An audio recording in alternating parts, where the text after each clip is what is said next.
Səgrək, Uşun qoca oğlu, sonra Xanqazan, Ulaş oğlu, sonra Uruz. Salur Qazanın oğludur. Ki bu dustaq olur. Bəli, bunu əsir eləyirlər. Qazanın özünü də əsir eləyirlər düşmənlər.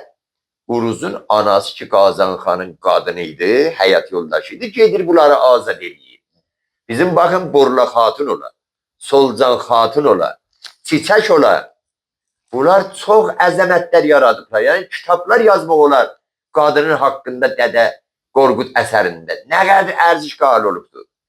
Nə qədər əhəmiyyət veriblər qadınlara.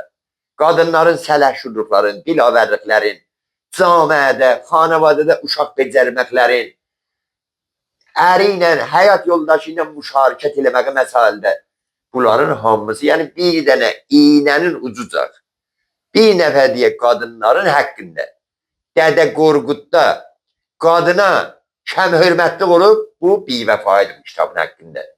Əslən görənməzlər.